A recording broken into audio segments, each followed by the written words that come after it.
This happened when I was 19, living alone for the first time in a small apartment on the third floor of an old building. It was a Tuesday night, around 11. I remember because I had work the next morning and I was annoyed at myself for staying up so late watching TV. I turned everything off and went to bed. About 20 minutes later, I heard knocking, not at my door, at my window, third floor. I told myself it was a branch. There were trees nearby. I pulled my blanket up and tried to go back to sleep. Then it happened again. 3 slow knocks, deliberate, like someone was waiting to see if I'd respond. I didn't move. I just lay there in the dark, staring at the ceiling, telling myself there was an explanation. Then I heard breathing right outside the glass. I grabbed my phone and called my neighbor across the hall. I told her what I was hearing and asked if she could hear anything. She went quiet for a second and then said, very calmly, "Don't open the window. I'm calling the police." Turns out there was a man on the fire escape. He had been working his way up from the first floor. My neighbor on the second floor had reported a strange sound earlier that night but assumed it was nothing. He ran before the police got there. They never caught him. I moved out 2 weeks later. To this day, I don't sleep with my window open, not even a crack.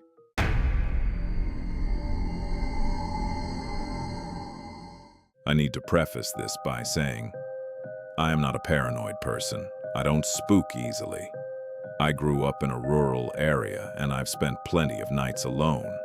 So when I tell you what happened last winter, understand that I have no explanation for it. I was house sitting for my aunt. Big old farmhouse, 2 stories, long driveway, nearest neighbor about half a mile away.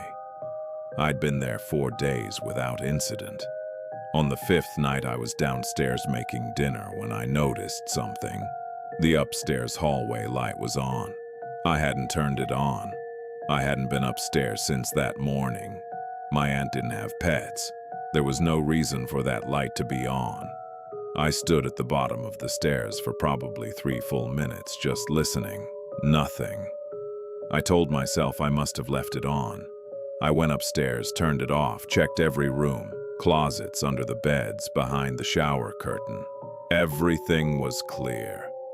I felt a little embarrassed for being scared. I went back downstairs. 30 minutes later, the light was on again. This time I called someone. My friend drove out and we searched the entire house together. We found nothing, but here's what we did find. In the back bedroom, the one I hadn't been using, the window was unlocked. I know for a fact I had locked every window the first night I arrived. It was the first thing I did. Someone had unlocked it from inside. We left that night and didn't go back until my aunt returned. She told the police. They found footprints in the mud outside that window that didn't belong to either of us. Whoever it was, they'd been in that house while I was in it, and I never heard them. Not once.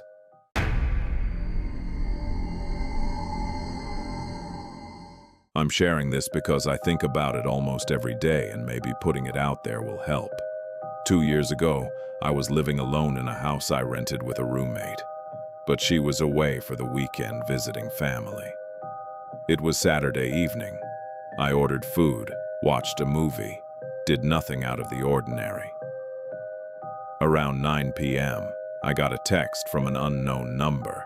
It said, "Your living room light has been on for 6 hours. You should save electricity." I stared at that message for a long time. I hadn't given anyone my new number.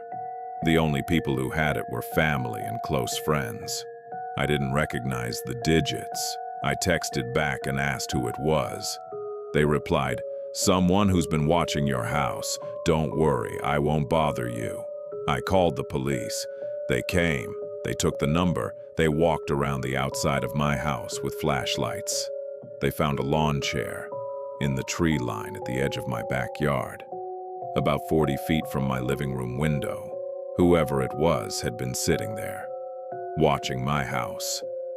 For how long, we don't know. The number was a burner. The case went cold. I no longer have windows without blinds, and I never will again.